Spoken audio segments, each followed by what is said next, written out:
Well, good evening to you, and welcome to the dynamic television show Atlanta Live, featured right here on WATC TV channel 57. It's Veterans Day, okay? And of course, the official holiday is tomorrow. It's Saturday. It's November the 11th. Happy Veterans Day to all of our men and women that have served in our armed forces. I'm your host for tonight, Shayna Thornton, joined by the one and only Sean Mitchell. And we have a versatile lineup for you that's aimed to inspire and motivate. And do know that the programming here on this network aims to bring awareness and education. And tonight, I think you're going to be impressed with our guest lineup. Sean, do share with our listeners and our viewers what's going on. Absolutely, Shana. As you said, it's going to be a very, very exciting lineup.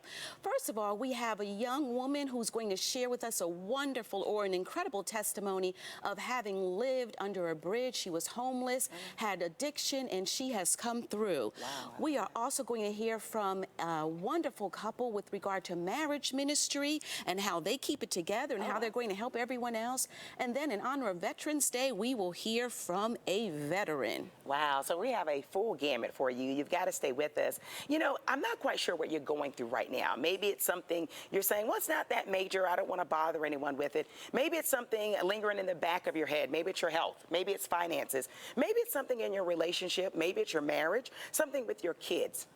Our prayer room is open right now. There's nothing too minute, nothing too gigantic that they don't want to hear. We know that healing is possible, and you can do that. And prayer has some power to it. Tonight's testimonies are going to prove that and remind you and confirm that God is here for you. And Sean, I know we've got a great music lineup, right? Absolutely, and we're going to hear from them in a moment. It's a wonderful, wonderful evening of celebratory music. I know. And speaking of music, know that the music tonight is live, okay? It's not pre-recorded like some other television shows. We've got live performances that are going to keep you on your feet, motivating. And our very first musical band, well, they're performed really all over the country, okay? But they're with us tonight. And it's a world debut here on Atlanta Live. So get ready to jam. Feel the Spirit of the Lord is with you, because this band is ready to share their testimony, their ministry, their platform through the ministry of music. That's right. And they know that it can inspire and it can enlighten your life to be better, because it reminds us that God is real and He's with you no matter what you are going through. So as I mentioned, that prayer line is open right now. That's there for your spiritual needs, whatever it's going through. The testimonies tonight, Sean, of our guests are also going to really feed whatever we're going through as well. And of course, live music. That's the final component to tonight. And you're going to be ready to, I'm telling you, to listen to something that is powerful. But before we get started, I want you to message your family or friend right now and let them know that Atlanta Live is live tonight. And of course, that band, I said the world debut, Zach Landry and Faze, and the song they're performing is I Got It, I Got It. Well, praise the Lord, everybody. Come on, clap your hands. We about to make this happen right here. Come on, let me see you clap your hands like this with us. The title song says, I've got it in me. Here we go. I've got it in me.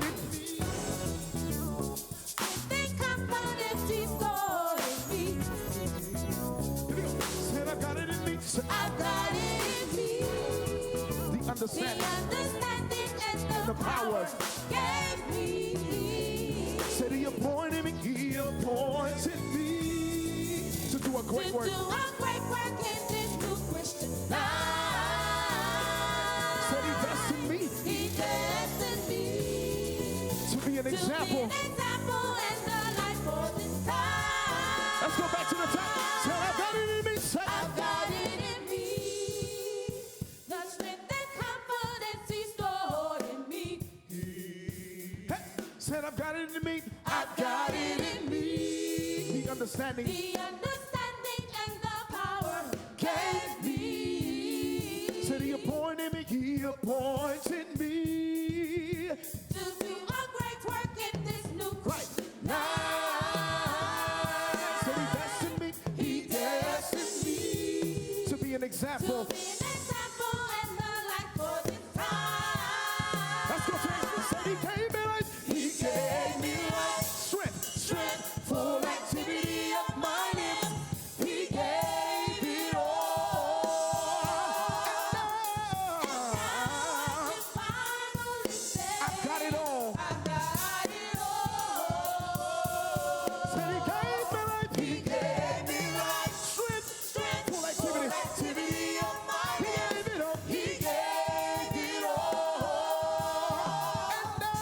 And now I can finally say, I've got it. I've got it all. Come on, let's shout together. Say, I've got it, son.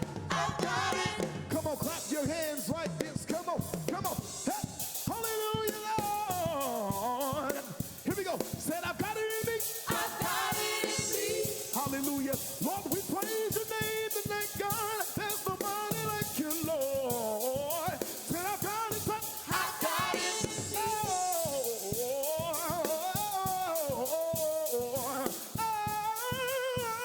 Say it one more time. I've got it in me. I've got it in me. Hey, hallelujah. Lord, we praise your name tonight, God. There's nobody like you, Lord. Said, I've got it. I've Here we got go. it. The confidence in The confidence in He me. gives me what I He need. gives me what I The need. strength that I'm The strength that I I've possess. got to give my I've best. got to give my best. Make some noise, everybody. Come on. Come on, make some noise, everybody. Come on. Hallelujah. Lord, we praise your name tonight, Lord. Right here, let's go to church. Hey, I've got it. I've got it. I've got it. I've got it. Ooh, I've got it. I've got it in me. I've got it in me. I've got it. I've got it. I've got it. I've got it. Oh, I've got it. I've got it in me. I've got it in me. Make some noise. Amazing music, my. Oh, I got it. And I'm telling you, if you enjoyed that musical selection, and I know you did sitting at home, I sure did, but stay with us because they're going to be back on with more live music, feeding your soul. And speaking of feeding your soul, we mentioned at the top of the segment that it's Veterans Day weekend, and it's an important time to honor those who served in our armed forces because they've made some personal and professional sacrifices as well as committed to community service. And right now, we're so honored to introduce a gentleman that knows about that. He is a leader in the religious community and also a 3-decade veteran, or he served for 30 years in the U.S. Army. We're talking about Bishop Irvin Breyer. Welcome to Atlanta Live. It is my pleasure to be here with both of you this evening. Excited to have you on. Now, we mentioned it's Veterans Day weekend. What a great time to really spotlight all the awesome things and that our veterans have given us as a society to allow us to have our freedoms. I know being a veteran is very personal to you, and you also have a message for those who have served. The message is keep on serving and be strong. I come from my great-great-grandfather was a Buffalo soldier. Oh, wow. Yes, and we're pulling on that to make sure we get that out, because our veterans need to have some roots, some part of roots, regardless of where they came from.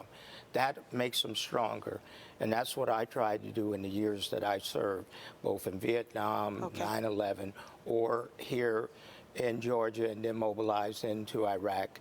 It's to say to the young men and women that serve, and the elders, because there are a lot of people who were coming at the twilight into their 60s. Yes. I retired at 65. Wow. Yeah, so. And I know when you said you served in Vietnam, of course, we've seen the dynamics of those who've served come back from war. It wasn't always the reception we would have liked it to have been, right? And I know my father also served during the Vietnam conflict, and he talks about that. Where you see it now in our country, it seems to be a great reception, giving the veterans, giving those active duty soldiers the respect they deserve. But you served during a time during the Vietnam conflict where it wasn't always that way, right? It wasn't nice. As we returned, many of the veterans returning, first of all, they had some serious problems that they weren't ready to deal with. They used to call it shell shock. Now we call it PTSD. Okay. And I'm going to say some more about that later.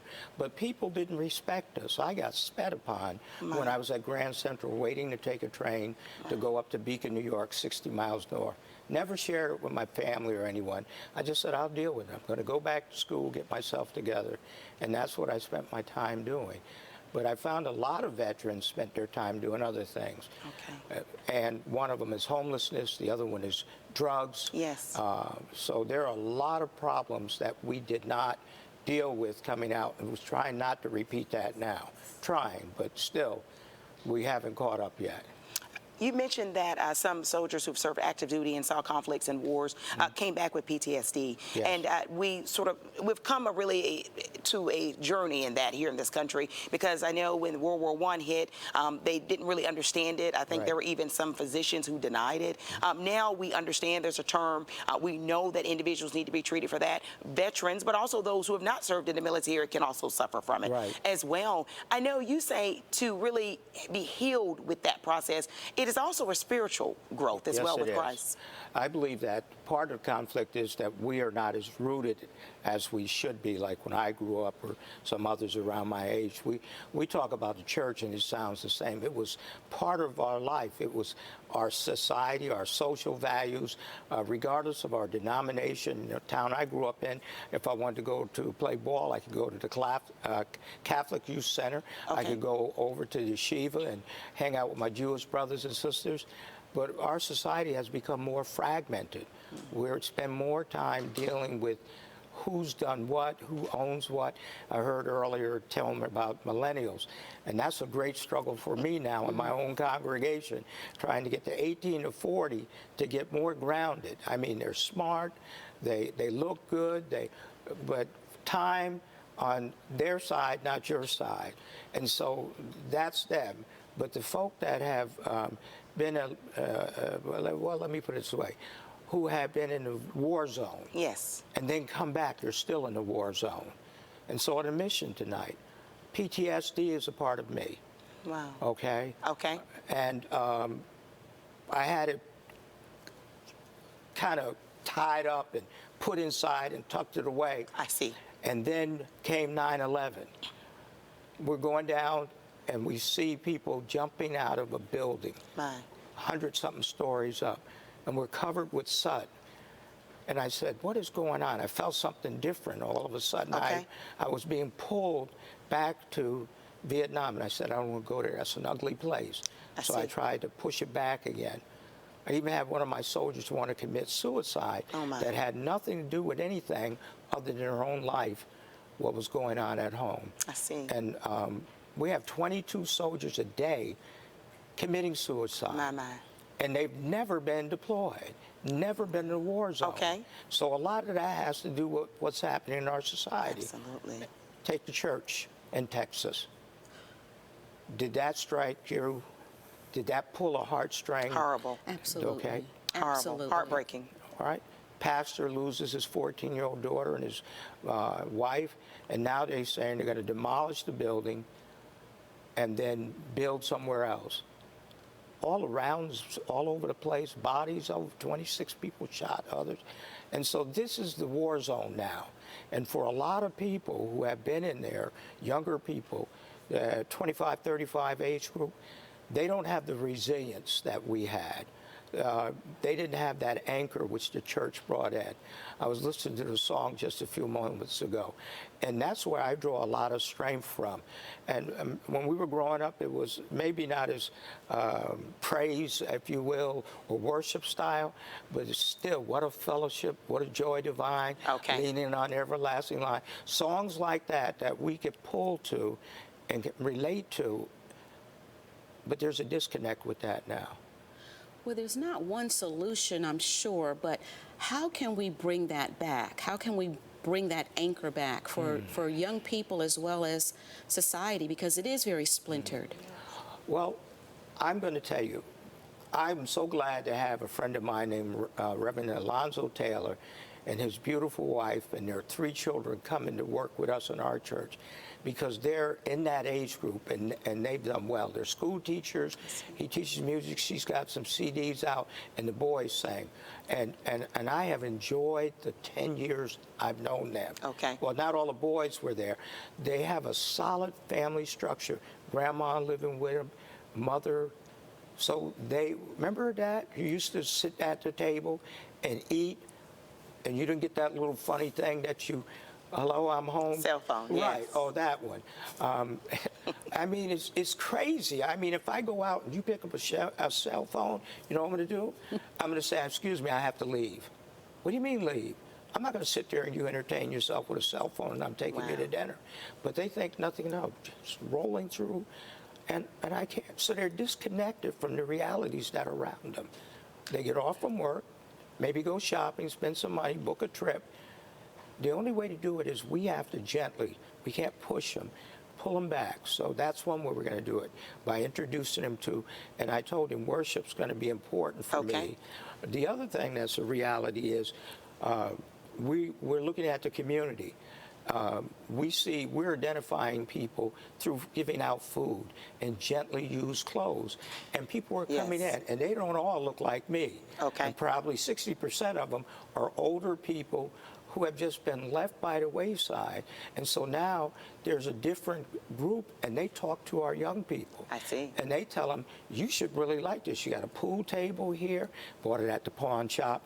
We got a ball, bought it at the pawn shop, and tables, and we make everything come to pass by saying, we don't have to spend a lot of money to get together and share. So you're saying connection is key, being engaged and allowing all generations to really reach out to each other. And I think that's powerful. Someone may be watching us right now in the heart of Atlanta, and they say, well, Bishop Breyer, I hear what you're saying, but they're feeling perhaps empty right now. Maybe they're not feeling connected. Maybe there's some family conflict going on. We know families are not perfect. They have dynamics that can pull you away as time go on. What would you say right now to that young man that's listening? He wants to connect again to God. He wants to have a relationship with his mother and father, but there's some things that have been done in the past that's preventing that.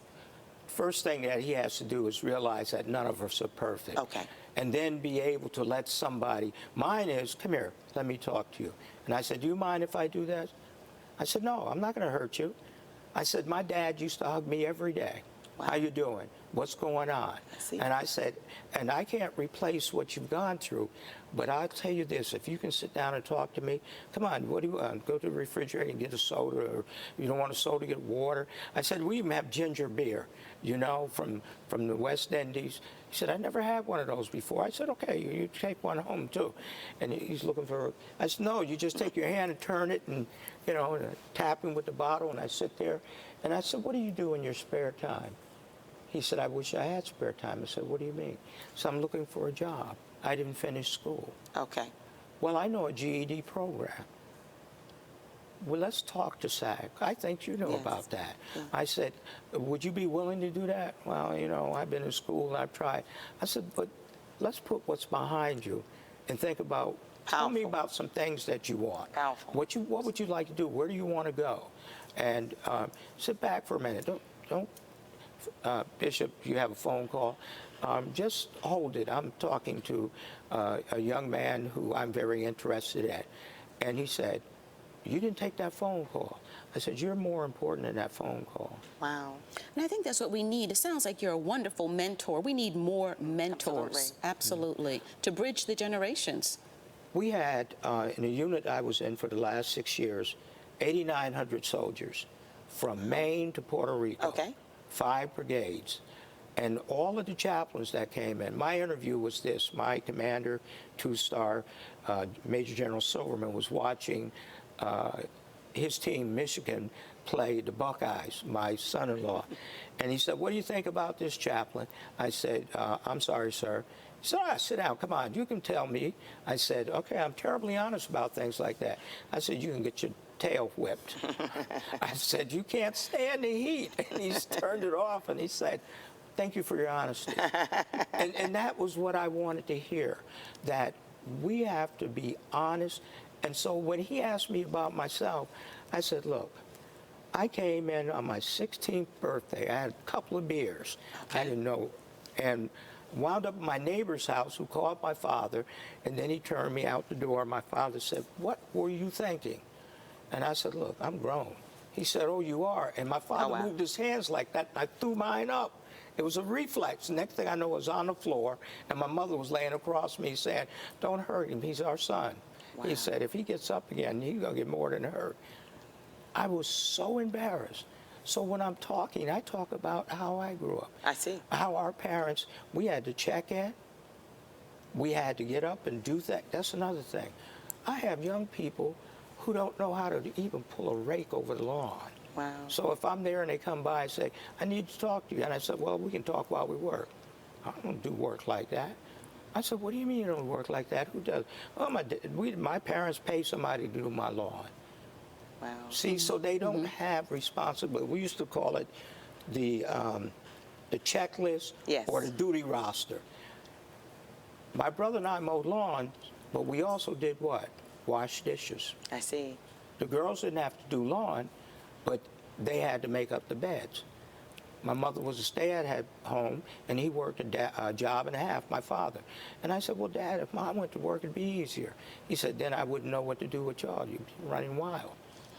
So the discipline of having someone who cared about you. And Goes far. somebody said, what do you like about some things going on? I said, well, look, there are a lot of things on television that are just entertainment. I said, but this movie called The Blue Bloods, it's the very end of it I like, where they eat together on Sunday. Oh, wow. Okay. Engagement. All right. Connecting. And they talk honestly with each other. And the grandfather, he's really the guy and the kid. So I like that. And I said, so I look for places that I talked to Anderson Cooper once, about 5 years ago, longer than that because I've been out.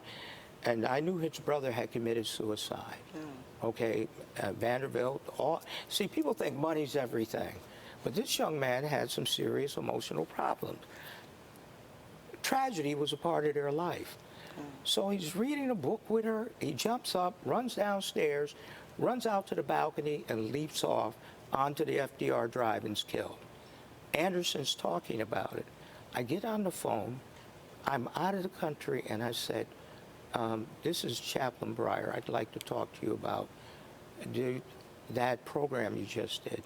Do you think I can get a copy of the program? Yes. He said, what are you going to use it for? I said, I'm going to use it for my suicide. We call it assist. In other words, we can't stop suicide, but we can try to. So he said, but you sound like you believe you can. I said, the intervention for me is the Spirit of God. Okay. Because he said, I blew my spirit into mankind, and they became a living soul. Wow. And my presence is strong. And so we have to introduce that from your heart. Your sons, okay? And the little guys, we were someplace one day, and one of the guys said, come with me. And your son said, no. He said, I want you to come now. Your son said, no. And I said, wow, look at that. See, Wow. that's incredible because he picked up that he wanted him to go someplace, and his family, we were on the bleachers. It was at Red Oak Baptist Church. Okay. Okay. And I said, you okay? He said, yes. And then he went back to you. And the last time I talked to him, we were at a Women's Day program. Wow. Remember? Yes. Yeah. I mean, such great information. I mean, listening to you, as you said, all of the inspiring words that you're sharing. We are pressed on time, and I don't want our viewers to miss out on anything else to keep this conversation going. Where can they go for more information about Crossroad Christian Church? Crossroad Christian Church, they can get into it by calling 678-565-6188. That's the phone number. Yes. They can use my email address. I just tried to remember the church's email, which is irvina@bellsouth.net. Yes. Okay? And I give out my card freely, so Okay. they can talk to me. They can call, and we talk about it. And I find that one of the great things is being able to be sincere about a conversation with somebody. That makes all the difference. You know, it's Veterans Day weekend, and they say thank a veteran. Thank you, Bishop Thank you. for We are your so service honored. and your commitment to the community that's continuing now. And talking about continuation, you're watching Atlanta Live right now. And we're back live on the musical set with Zach Landry and Faze. And the name of this one is I Give.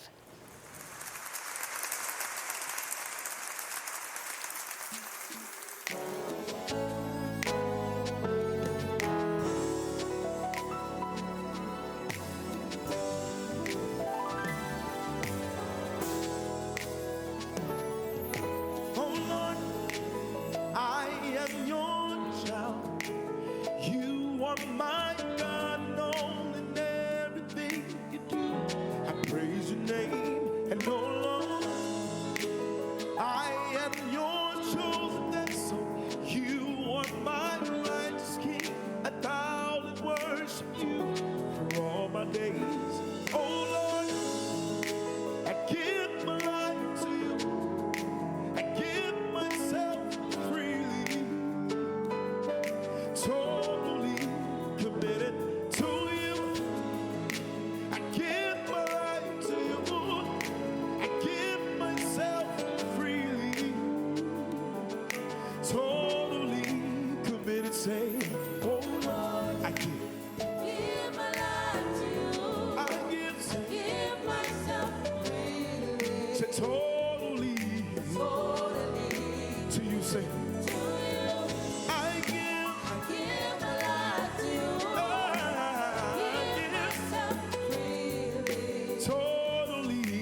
just wanna be close to you.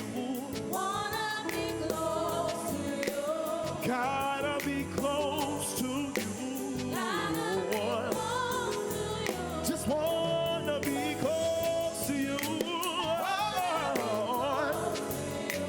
Gotta be close to you.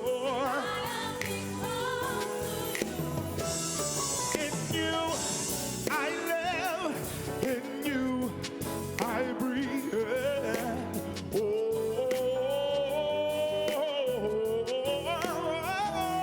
in you I live, in you I breathe. Oh, say in you, in you I breathe. Say oh, that's it. Say in you, say I live, in you I breathe. Say oh, let's take it up. Here we go. Say in you, say I live, in you I breathe.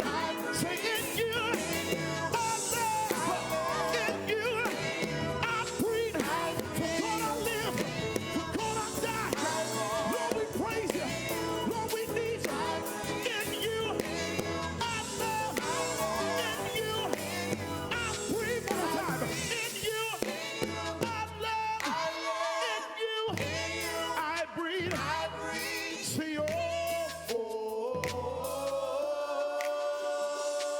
say oh Lord, say oh Lord, I give My life to you. I Give myself freely. totally. Totally. One more time. To you. I give, say I give my life to you. I Give myself freely. totally. Totally committed to you.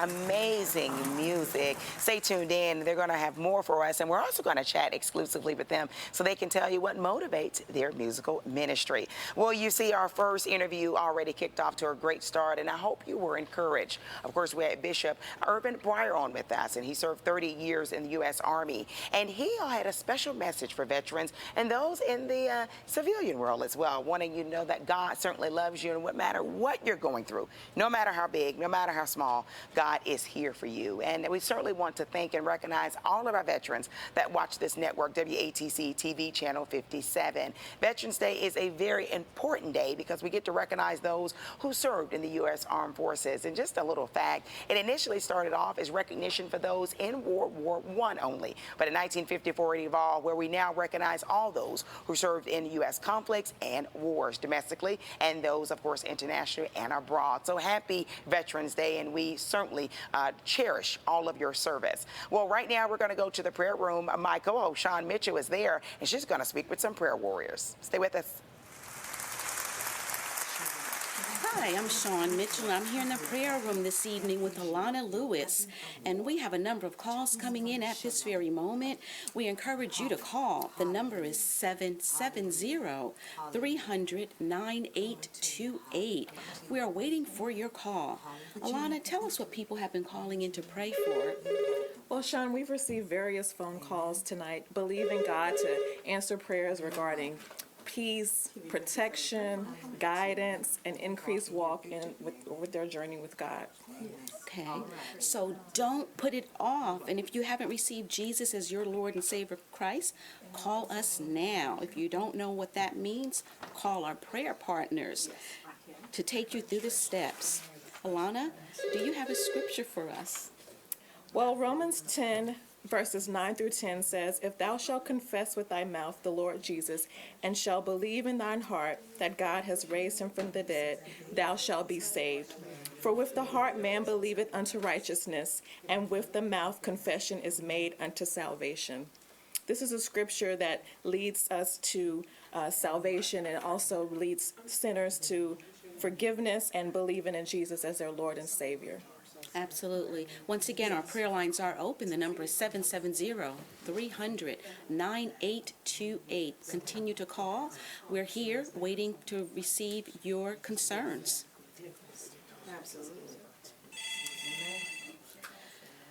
Prayer tonight. Father, I know I'm a sinner, and I ask you to forgive me.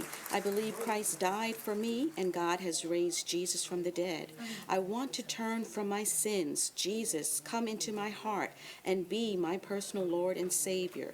I promise to obey you and follow you all the days of my life. Again, at this time, we know there is a need out there, especially with everything that's going on. Please give us your call at this time. Now, back to the studio. Welcome back, everyone. As Sean mentioned, the prayer warriors are with us, so certainly give them a call. We'd love your feedback of tonight's edition of Atlanta Live. As you can see, I am live on the music set with the one and only Zach Landry and his group Phase. You know, Zach, listening to your music, I mean, it's something that's in my belly gut. I'm like, this is amazing. This is also God-filled, and I am jamming to it. I have to know, who is your inspiration for your music? God is the only inspiration. Oh, I love that. That's it. He's the I only love inspiration. that. Now, do you have any specific influences as well? Some of James Fortune, Okay. we say Kurt Franklin. I see. Some of my biggest inspirations. I see that. Now, I know you had a single that was released 2 years ago. Yes, Tell ma'am. us where you are on the journey of the musical world right now. Right now, I'm getting ready to release an EP in the spring of Oh, next year. nice. So we're working on that, just working on some reconstruction of different songs. I love it. Now, I know you're also a great voice, and we're going to talk about Thank your you. musical group in Thank you. a little second, but you also are a songwriter. Yes, I ma'am. love that. How cool is that? It's very cool. It's something that's it's not easy to do. I see. So like the chicken and the egg, what came first, the songwriting or your vocals? It's very different with me. It depends, but the vocals came with me first. I see. So how long have you been performing? For the past 10 years. Wow. Yes, So ma'am. for 10 years, you've had this gift, this amazing gift. Yes, ma'am. I mean, did you grow up singing?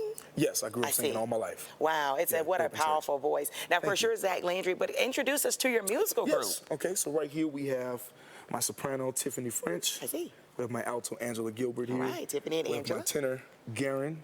And we Hey, also Garen. have my other alto, Sonia Blade. Oh, wow, and I love it. And now, I know you're based in New Orleans, but you actually have vocalists that come from all over. I think Dallas Yes. as well. I have my MD back here, Anthony Gardner, he's from Dallas. Oh, wow. And these two here from Mississippi, these two here from Louisiana, from New Orleans. I see. So, I mean, you have a range, obviously, of vocalists. When you bring it all together, it's magical, it's spirit-led. I mean, and I'm non-musician by all means, but when you bring it together, how does it seem to be so perfect? It just takes a lot of practice. Okay. A lot of meditating, consecrating, all those different things that go into one. You mentioned a lot of consecrating, you mentioned a lot of practice. Seems like a lot of the dynamics of getting us where we need to be on our path of life. Yes, Right? I mean, there's exactly. someone watching us right now, Zach, and maybe they're not in a great place in relationship with their child. Maybe the grandkid is not doing right in school. They're rejecting the notions they're trying to share with them. What would be your advice? Just to stay prayed up and just stay strong and know that the last song we just sang, I give my life to you, totally committed. If you just stay focused on that path, that's the path that God can take you in, and he can take you and bless you and do what he wants to do with him. Wow, you're a young man doing some amazing things. There are guardians and parents out there. They are dealing with young people that are not doing such great things. And they're saying, well, it's uncool, Mom, to be in the church. It's uncool to do positive music. They perhaps want to listen to other influential dynamics that aren't so positive or reinforcing the factors they want to be highlighted. What would be your advice, one, to that guardian, and second, to that young person? Okay, well, to that guardian, that understand that, and it's something that we've been trying to preach for years, especially as independent artists. Music is universal. It's the Okay. universal language. It's not the music that makes the music, it's the lyrics that makes the music. Okay, powerful. Yes. So, and to that child, it's okay to listen to different types of brands of music, but you never want to take it as something that can overtake your spirit. I see. If it's something negative, that is. I see, and overtake your spirit. That's a great point, because when it comes to church, maybe it comes to the club or the organizations or even the friends as parents and Right, guardians, right. we want them to hang around. You know this, being a young man. Sometimes we push that away, Yes. right? Well, I don't want to hang around that group. I don't want to go to church, Mom. I don't want to hear what you have to say to me. Help us parents out. Help the guardians out when the kid seems to be saying, you just don't understand me. You're from another generation, Dad. Help us out. How do we reach them? Pretty much, you have to let them go on astray by themselves. They have to be able to find their own path with God. Okay. And then all we can do as parents, all you can do as parents is pretty much guide them as much as you can. And then after that, just have to let them go out on their own and be able to follow their own path. I think you're right. I mean, sometimes we do have to let go, obviously, when people become of adult age. But letting go is more than just talking about guardianship of kids, even with situations of the past, right? I know for you, your music is your ministry. Definitely. And you minister to so many different individuals who you shared are still holding on to things that probably should have been let go a while ago. Yes. Talk us through that journey of letting go, releasing, finding peace. Praying. I mean, praying is definitely the key to peace. It's definitely the key to success in life, staying positive, keeping a positive surrounding, not being around negative different people.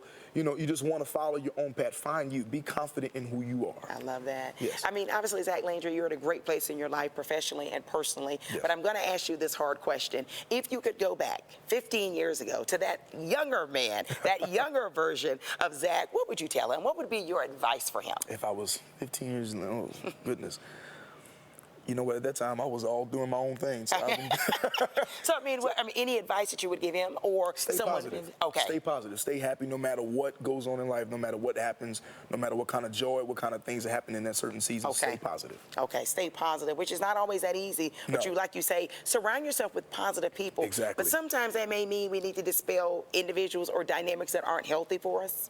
Yeah, that's true. And sometimes you have to break away certain things, especially certain bad habits that That's may prevent you from getting to that success in life. That's right. And it's not what we say we do, it's what we do, It's what we right, do. Zach? Exactly. That is so important. Exactly. So tell us about the next musical track you're going to perform tonight. The next musical track is a personal song of mine. It's called It Can Only Get Better. Oh, And wow. this Oh, song I pretty love much that. is just a personal testimony from me to God. And just praying and I was just saying, Lord, I just want to be better with you, Lord. So that's, just let them hear the lyrics of the song. I see. Be blessed. I mean, so it was a personal message to God. Yes. Almost like you're sharing your prayer and meditation with us. Yes, and it's definitely pretty much giving a positive note to the people as well. Things may not be going the way you expect them to go in life, but just knowing that it can only get better if you just trust in God and believe and have faith. He will supply and provide. Trust in Him, He will supply, certainly. Yes. Before you go to your piano for your final musical track, a special message right now for our veterans. Stay prayed up. Beautiful. Keep God in your life at all times. I love that. Well, ladies and gentlemen, here again, a beautiful song performed by the one and only Zach Landry Thank and you. Praise. Stay with us.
he's on your side, it will only get better.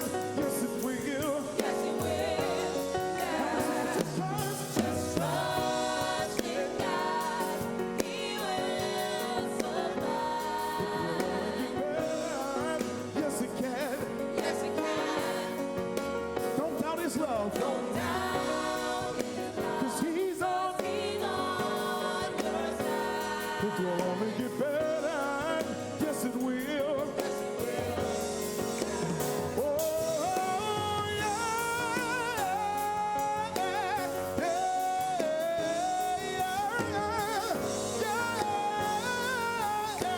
Better say yeah.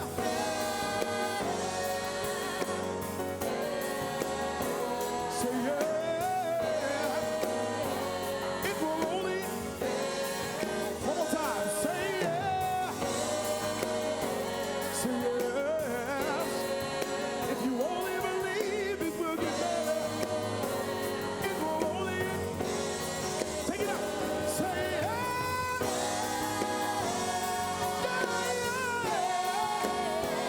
Say yeah. It can only get better. Say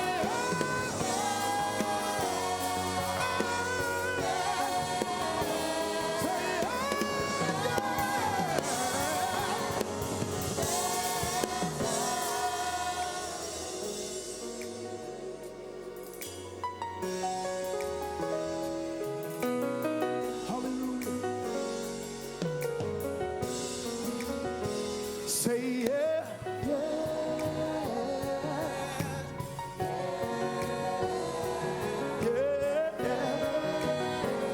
It will only get. Say yeah.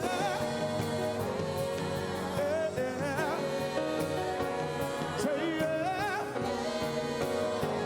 It will only get better. Take it up. Say yeah. Say yeah. Lord, we praise you, God. It will only get. Say yeah. Yeah. Say yeah.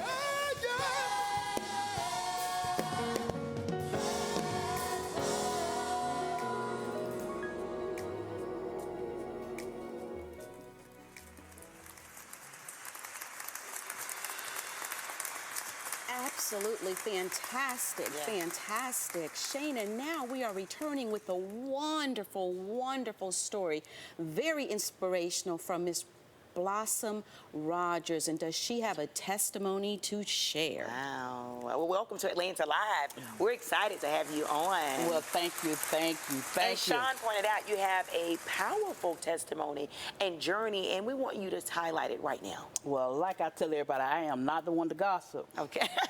but God is good. All the time. I'm telling you, God blessed me. I was on crack cocaine for 19 years. Okay. When you look that word up in the dictionary, it said crackhead. Yes. That was me. Oh, wow. But God has blessed me. I have 13 years clean. Oh, congratulations. Yeah, so by the grace of God, that's what my dress represent. I haven't smoked no crack, drunk no beer, or combed my hair in 13 years. Now, I do go once a month and let them cover up my wisdom. Okay. Because you don't let everybody know everything. Right. You understand me? But God has blessed me. I am the proud author of 3 books. Wow, amazing. From Under a Bridge, book 1. From Under a Bridge, book 2. And my third one is called And They Laugh. Oh, my. I lived under a bridge in the backseat of my car, which was a 1993 Dynasty, due to my drug habit. So book 1 tells you what led me to smoking crack. And it's 2 subjects that we don't like to talk about. Okay. That's molestation Oh, my. and mental illness. Yes. And so I went through all that. My. So I talk about that in the books. The books are not to hurt nobody. You know, I want everybody to realize that the books are not to hurt nobody. It's to Okay. help somebody. I see. Okay. Because God delivered me from my addiction. So I feel like my purpose in life is to help somebody else. I love that. We're supposed to, when God brings us out, you know, a lot of people, when they come out of whatever they've been into, they sit back we're supposed to help the next person out. Okay, So that's that's what right. I'm doing with these books. It's not easy telling your testimony. It's not easy, being so transparent because, Okay. you have a lot of people that turn their nose up to Oh, you. my. You know what I'm saying? I'm still saved, sanctified, and filled with the Holy Ghost. Okay. But God has blessed me to be able to tell my story. So each time He allows me to get on a platform, it's more and more healing for me. I You know what I'm see. saying? So in book 1, it tells you how I ended up on crack cocaine. My. And let's talk about that. I know you said you almost spent 20 years, Almost. 2 decades, on one of the most devastating drugs known to us, Right. crack cocaine. But you say the story didn't begin when you first started the drug. You say it began earlier in your childhood, and you say that was not addressed. That healing did not take place, and thus we've heard so many individuals, advocates, community leaders come on in the past and say, when something's not healed and it remains broken, Blossom, we tend to just put a Band-Aid or tape on it and it worsens and And that's breaks. what it is. So you're going to have to take that Band-Aid off so that it can be healed. Okay. So when God allowed me to start sharing my testimony, because you couldn't go to school and talk about molestation. Okay. Not when I was coming up, because I just turned 50 years young in January. Oh, wow. Young. Congratulations. Not old, young. That's right. Okay. But you couldn't talk about that kind of stuff Okay. coming up. So God bless me, I'm able to talk about it now. You know what I'm saying? Beautiful. When you see somebody that's on drugs or alcoholic, it's something that's deep within. It's just like I tell a lot of people, you can live in the most prettiest house there is in the Yes. neighborhood, but when you see the branches and the leaves, it makes that house look so Okay. ugly. And mine was being molested. I see. You couldn't talk about that, so you whatever happened in the house, it stayed in the house, All right. okay? So also in book 1, it talks about how I got pregnant at an early age, okay? It also talks about how I got married at an early age. I was always looking for love all in the wrong places. Okay. Because when your childhood is snatched from you, you lose a lot. Yes. You know, that movie on Miracle on 34th Street, you know how the little child's sitting up in the Santa Claus lap? Well, automatically mine says, get out of his lap because he's going to touch you. Oh, my. You know, that's but you have to renew your mind. You have to. Yes. You have to. If you think better, you're going to do better. Oh. Okay? And you talk about renewing. I know in your book, and you've written 3 phenomenal books God be that are very glory. transparent, very transforming, and life-saving. Amen. For not just you, but others who have read it as well. Right. You said something very bold and daring that I found fascinating, and yet I know it was blessed by God. You said you forgave You have your to. abuser. You know what? God had to teach me that. People don't realize you have to ask God to help you. I see. God taught me how to forgive my abuser. Okay. But then He also had to teach me how to forgive myself because I wasn't perfect Okay, at that. powerful. I wasn't perfect. I tell a lot of people I was an unfit mother. I maybe didn't sexually or physically abuse my boys, but mentally I Okay. put them through abuse. Okay. So God had to teach me to forgive myself. If I forgive you, then you need to forgive yourself. So, and that helps me with staying clean and sober too. Yes. Now the memories Beautiful. are still going to come back. Okay. But I don't have to go back and get high off of it. You know what I'm saying? How I left my kids with somebody else. You know what I'm saying? How I used to steal, and how I did this. I did a lot of things out there that I wasn't raised to Okay. do. You know what I'm saying? But nobody can throw my past back in my face. Okay, we're on another page now. That's right. Okay. Yes, I did that, but let's not get it twisted, okay? Because you can't allow people to keep coming to you and touching you spiritually, molesting you. yes. You understand what I'm saying? We Yes. have a lot of people that just come and say anything to you. And I was that type of person. I received anything you said. Oh, my. We're Christians, but he don't want us to be a mat, Okay. let people just walk all over you. You know what I'm saying? My past is my past, Yes. so let's carry on to the next page now. You shared something powerful. You said you forgave the abuser, but you also had to forgive yourself. Right. I want to talk about that right now because there may be someone who is 50 years young. That's right. You who got is it. sitting watching us right now on this Veterans Day weekend, and they're saying, okay, I can make peace with what he or she did to me, maybe mama, maybe even daddy, right? But to forgive myself, sometimes we find that can be a harder journey because we're holding the guilt in and saying, I don't deserve this salvation. But Blossom, I know you know as well as we know that God's salvation is open to all of us. To all of us, if you want it. Okay. You gotta want it. You know what I'm saying? And I used to try to get clean and sober for so many reasons, so many people, so many things, but Yes. until I wanted it for Blossom. Ooh, powerful. You got to want it for yourself because I Breakthrough. used to have people talk to me till they was blue in the face. I didn't want it. Oh. But you know what? God taught me too to stop defending and proving. Okay. For 19 years, I was Powerful. trying to defend and prove that this happened to me. Yes. I was one of them crying drunks. I get drunk, I just cry, you know. So they didn't want to, you know how people look out the window and say, oh, here comes so-and-so. I was that type of drunk and a type of addict. When they heard I was coming, they said, oh, Lord, here come Blossom. They would pick their whole house up and move. Because I just had so much anger. And I'm just being honest about it. I can tell the truth about Blossom. Yes. I had so much anger inside till people didn't want to be around me. I didn't want to be around myself at times. Oh, you know what I'm saying? And rightly so, rightly so. My goodness. And you know what? What I talk about in these books, you don't have to cuss and all that kind of stuff. Okay. The same way I'm speaking now is the Yes. same way my books read. Because you have to reach people where they're at. I love that. You know what I'm saying? Because if you try to be so high and mighty and use them big words, some of them I can't spell, some of them I don't know the meaning. So I'm going to talk to you the way. That's right. So That's right. I when you love can that. be real with yourself, you can be real with anybody else. Correct. And sit amongst anybody and don't be ashamed That's about right. it, you know? So in book number 2, I talk about how I went to prison. My prison number is Okay. 58, 99, 31. I had that number for the rest of my life, just not a function number. Yes. How God delivered me from homosexual spirit. Because I had been abused as a child and raped by men, and just going from person to person, I thought going with a woman was better. But I speak about that because that spirit is taking over rapidly. We had to let people know you're not born like that. That's a choice of lifestyle. In the books, I also talk about how I had a man to leave me for another man. How I tell everything because you know Transparent. you have to. That's the only way I stay clean and sober today.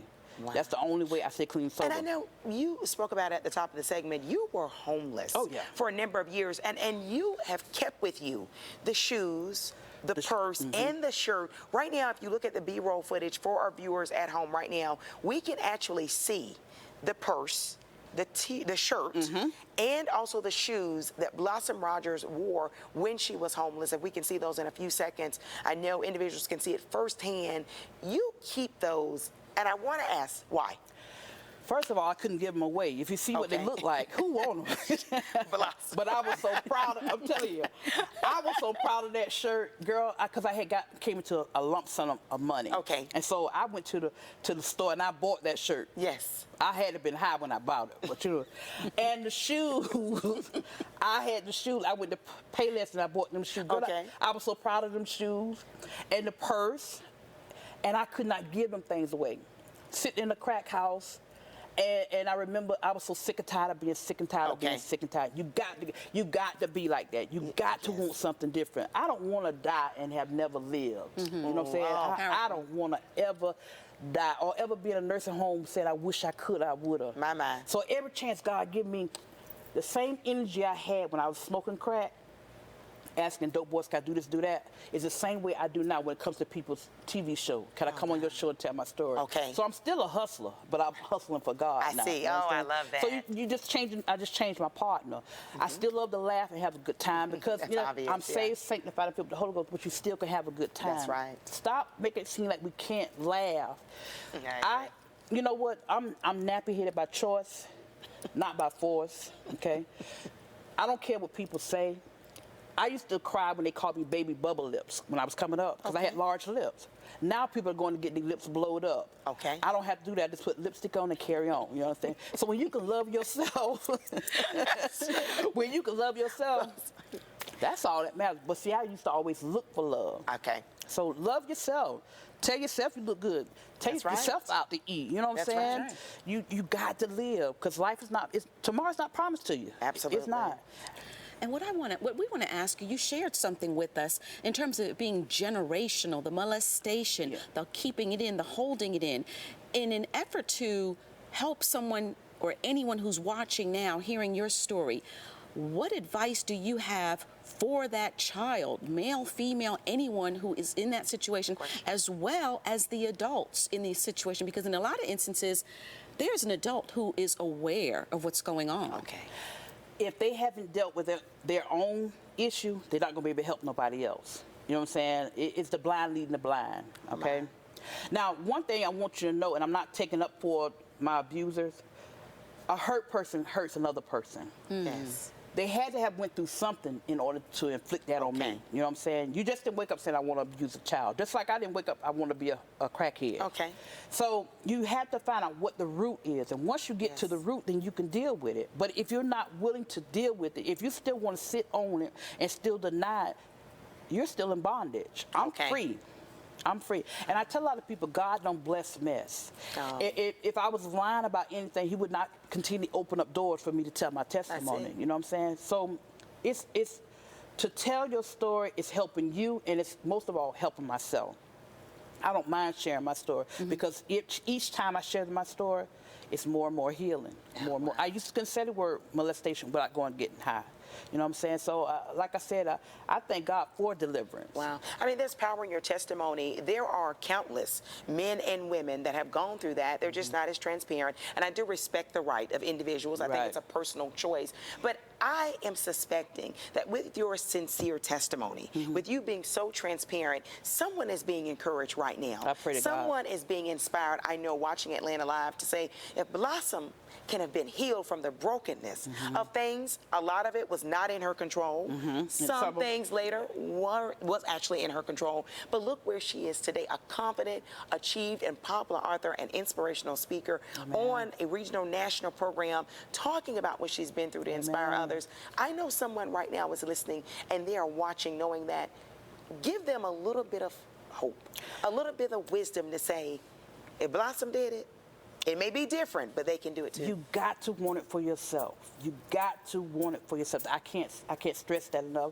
And I tell a lot of people, you can blossom from under a bridge. Okay. Now, your bridge may not have been my bridge. Yes. We have different kind of bridges. You have verbal abuse. Okay. You have so many things. Yeah. You got so many things, but don't let it keep you under. Oh, wow.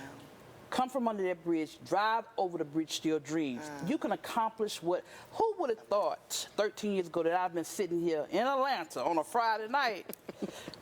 I'd have been somewhere smoking crack cocaine if I wouldn't have dealt with my situation. And I was writing God a letter in the crack house. Wow. I was writing and taking a hit of crack. People was like, you ain't throw the crack away? No, I hustled for that crack. I wasn't finna throw it away. But I was writing him and letting him know, because I had been saved and I backslid. And you know what, you have a lot of people talking about when I found Jesus. Jesus wasn't lost. I was the one that was lost. Okay. But he reached down. Jesus wasn't lost. Wow. You know, I mean, this is such a powerful conversation and testimony. I don't want our viewers to miss the opportunity to know where they can go for more information about your book and your testimony, or perhaps reach out to you personally. Well, girl, I like to talk. They can reach me on Facebook at Blossom Rogers. Check out my website. Yes. blossomrogers.weebly.com. Oh, I love it. Blossom Rogers, you're an inspiration to all of us. Speaking of all of us, don't leave us. We're going to be right back. The first hour of Atlanta Live is done, but we have more live music and personal testimonies. You're watching Atlanta Live. Happy Veterans Day weekend.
welcome back to the second hour of Atlanta Live, featured right here on WATC TV channel 57. It's Veterans Day weekend, and certainly I'm Shana Thornton, and also Sean Mitchell's my co-host, and we certainly want to salute and honor those who have served in our armed forces. Thank you for all of your sacrifice. Those were personal, professional as well, so thank you. Some are fallen soldiers who made the ultimate sacrifice, and Sean, may we never forget their service to our nation, allowing us to have freedoms here in 2017. Absolutely not. Absolutely not. So very thankful for their service. And tonight on Atlanta Live, we already had a great first hour of personal testimonies that encouraged, that motivated you and inspired you. And this second half, the next 30 minutes, is no exception. We're going to keep it going with live music as well as some testimonies that you're going to love. Our next guest that's going to talk with us, it's a couple, a duo, based in the Atlanta metro area, and they're going to talk about marriage and bringing couples that may be individuals starting off, but hopefully bringing them together, uniting. And they're also going to talk about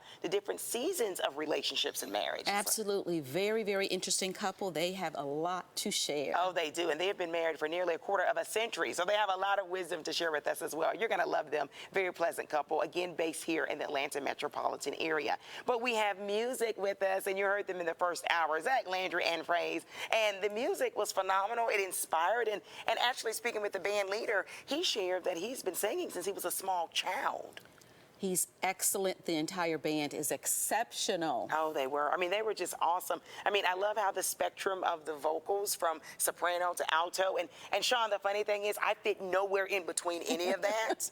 Nor do I. That's why we're going to listen to them. You know, maybe I should have asked for some voice lessons for them. I mean, it's always a gift to have. And the gifts are certainly spotlighted here on Atlanta Live. If it's music or if it's to inspiration of talk or preaching, we're going to highlight that. But we're going to go back and let Zach Landry tell us more through his music about his special gift. And the musical track this time is Take Over. Take Over.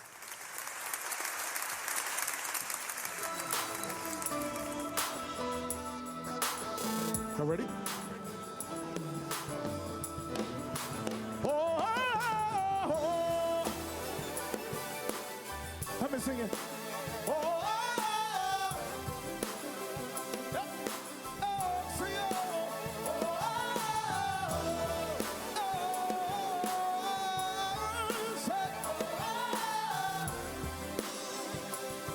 Let's go to the verse.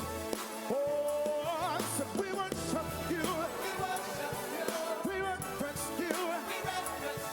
Under your name. Magnify your name. Said we worship you. We reverence you. Under your name. Magnify your name.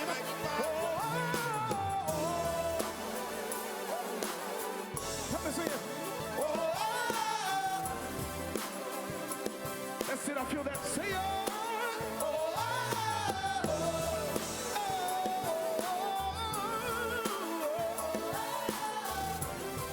Let's do that verse one more time.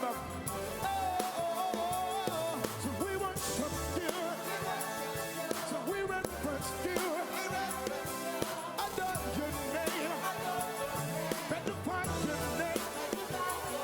As I lift my hands as a sign of surrenderance unto you, that only means in you I trust, and I give my all to you. As I bow down and I pray to you, oh matchless King, that is the only way I know how to express the way I feel about. We need you right now, Lord. Right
Hallelujah is the word, Sean. What powerful music. What a ministry there. Well, speaking of a ministry, we are so excited to have a beautiful duo with us. They're based here in the Atlanta metropolitan area. We're talking about Bishop Michael and Lady Brenda Strickland. Welcome to Atlanta Live. Thank you so much. Thank you for having us. Honored to have you all on. I mean, so I know you have lots of different platforms with your ministry and Victory Tabernacle Church International based in the McDonough area. One of the things I know, Bishop, that is near and dear to your heart is the family, okay? The family unit. And you and your wife believe that starts with the couple, mom and dad. Explain how important that is and how they should have harmony and unity for everything else to trickle down properly. Well, I want to say that we are grateful to be here, number one. But we do believe that when the Bible speaks of, and they shall leave their mother and their father, Okay. and the two shall become one flesh. Okay. So it's important for us to be on one accord. I see. We have 3 beautiful daughters. Well, I still call them my little girls, but they're good and grown. And I have to remind them of that often, that they're good and grown. But for us, the family unit, and one of the things that I thought I was old-fashioned was almost 3 times a week when our girls were growing, and even now when they're home, we always spend the time together around the dinner table. Oh, wow. That's important. Last Christmas, my wife had us to write notes to each other, which I thought was such a powerful Christmas gift. Yes. And my youngest daughter, who put in her writing was that the thing that she loves most is the time that we spend together as a family. It's mandatory for me. It is something that is not an option for them. It is something that's not an option for us. Absolutely. We have such wonderful families that we're connected to. But for us, we have to develop what we want to have in our own homes. And that spending time together, it's priceless. It is something that you can never buy. It's something that you can never recap, because the times we spend together are such great times. We laugh a lot, we love a lot, but we also talk a lot about some very difficult things that I think families should talk about as our girls are transitioning from my little girls. My mom and my wife's mom taught us that our girls move from our laps to our hearts. Powerful. Absolutely. And so now they're in our hearts. And so as they're growing, and they do what girls do. You know, they're girls. And so we allow that. But the family time for us is most important. But as a couple, my girls have to know that we have to spend our quality time together as well. That's important as well. And they see us spending that time together. And I want to say to all couples out there, your children are here for a moment with you. They get 18 and then they decide to do their own thing. And they have that right. And they did. That's true. We did. So we didn't want to find ourselves growing gracefully together and not know each other. Oh, wow. I didn't want to spend those years of raising them, those years of us imparting into them, those years of watching them become the young ladies that they are. And then when we got to this phase, I'm like, girl, that's what you do? I didn't want to do that. I'm like, girl, that's how you handle it. So I didn't want to do that. And so we make the time. It's priority for us that we spend time together, that we make that time very important. It's intentional, and it's priority. And we make sure that it takes place. On top of ministry. Because you're busy. Yes. I mean, you both are busy. I want to ask you this, Lady Brenda, because you obviously his wife, beautiful inside and out. There's a mom listening to you right now, sitting in Atlanta, and she's saying everything the bishop's saying is true. But as the mother, there's a guilt part of me that says, but if I'm not spending every single moment with my child, somehow I may not be a great mom.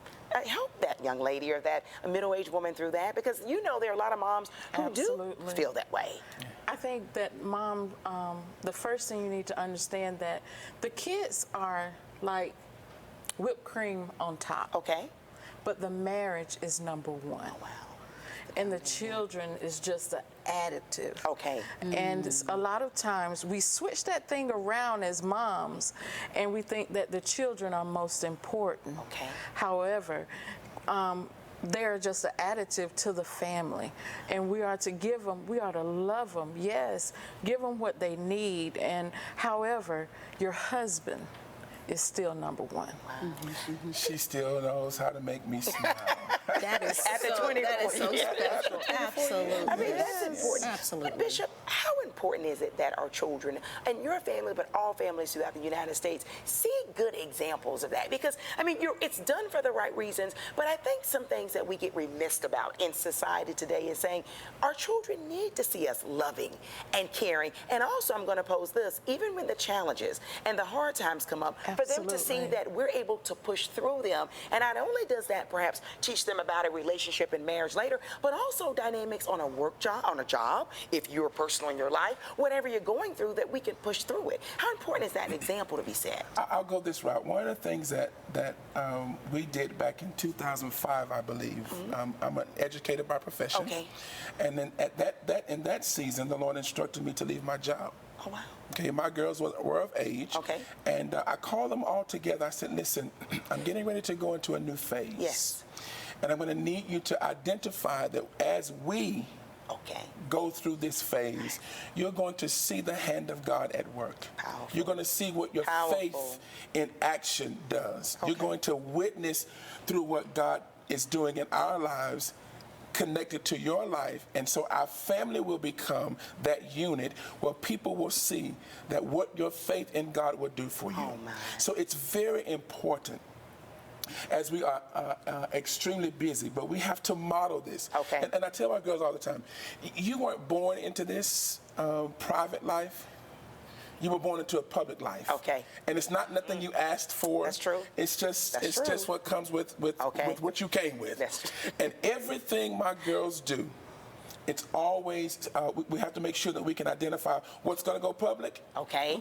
And what's going to remain private. I see. And we talk that through. Boundaries. We have to. Okay. Because everything that we do, we can do wonderful exploits for the kingdom and do one thing that people don't like, and that one thing will go viral. That's true. And all That's the true. wonderful things that God has done through our lives will just go for naught. That's true.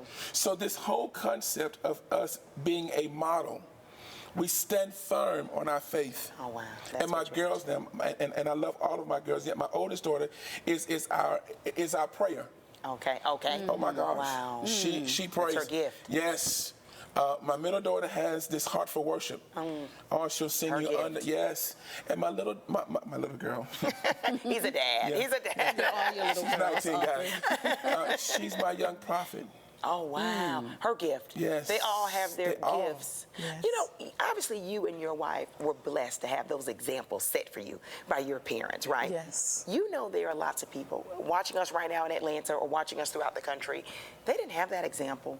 Maybe they had some parenting that wasn't ideal, not by their choice, right? Normal can sometimes become relative because it's what they see, it's what they know.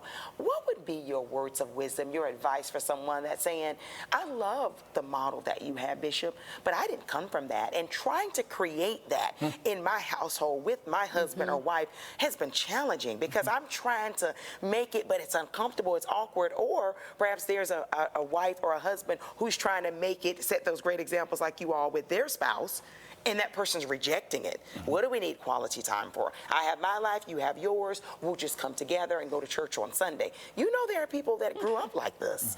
Help us out. How do they find their self to where they need to be with God?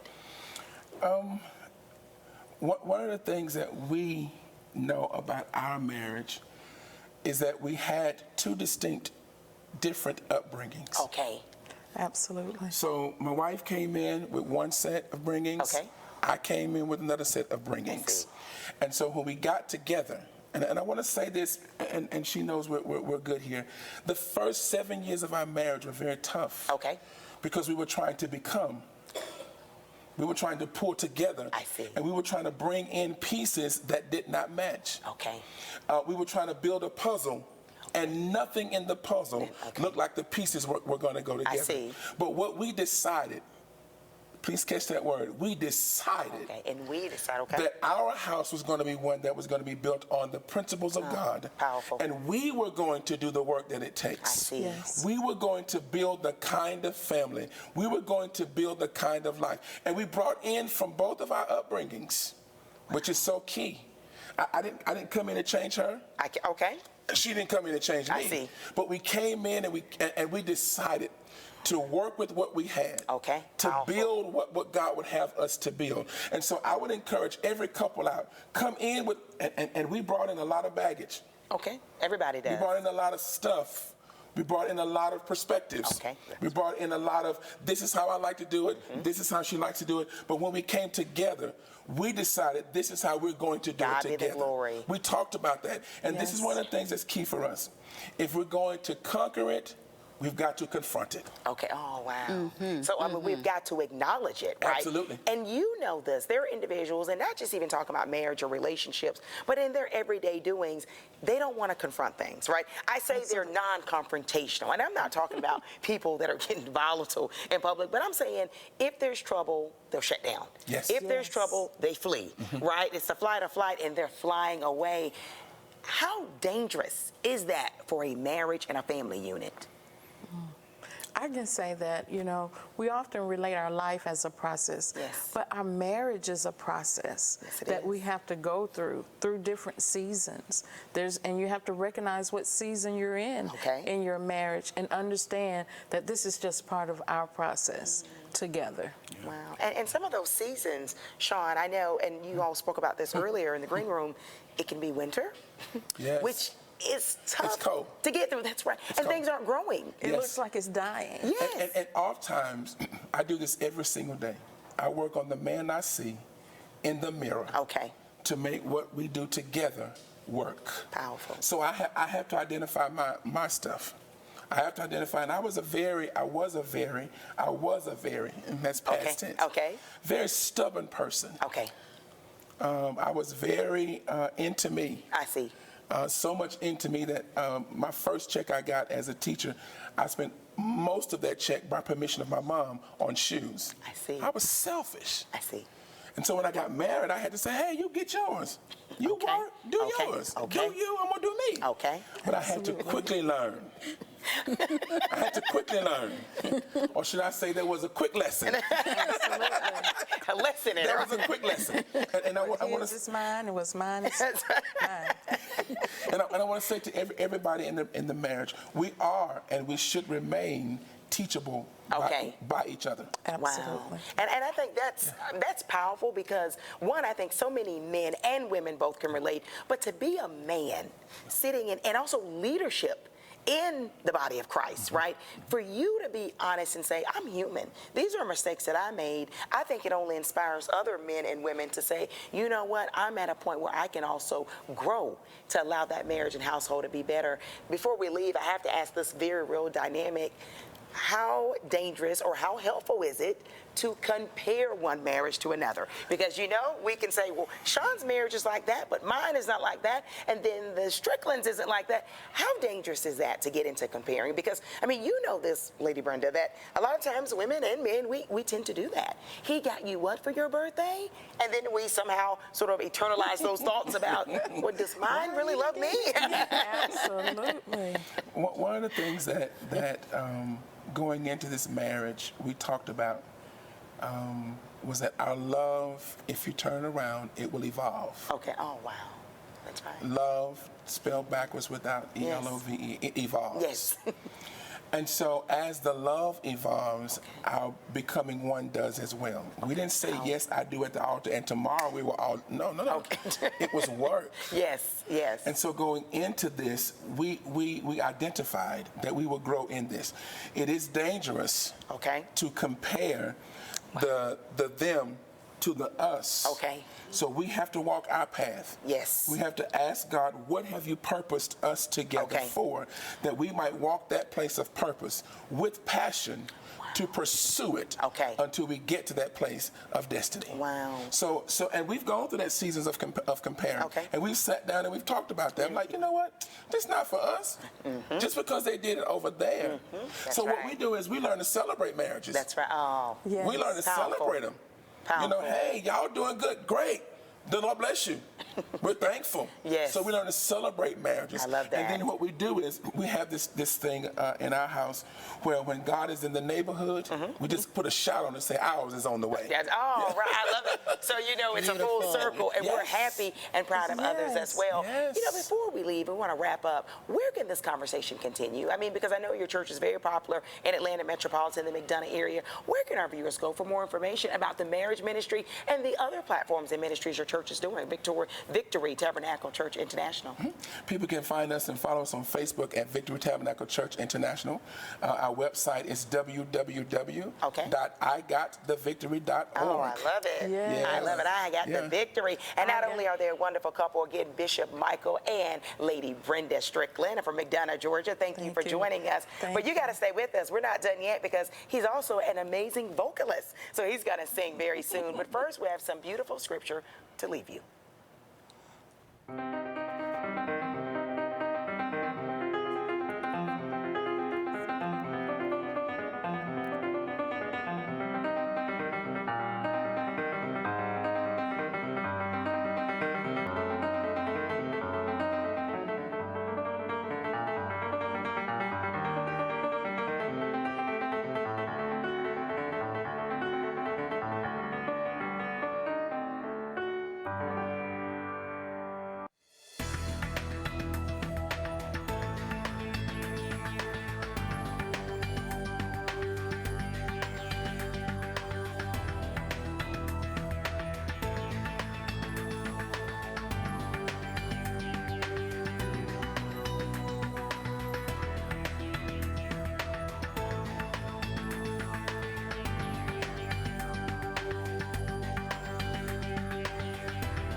To trust in Jesus, just to take him at his word, just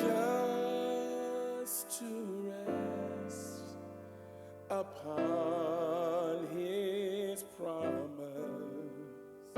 just to thus saith the Lord. I'm so glad I've learned to trust him. Precious Jesus, he's my Savior and friend, and I know that he is with me, will be with me till the end. It's Jesus, Jesus, how I trust him. I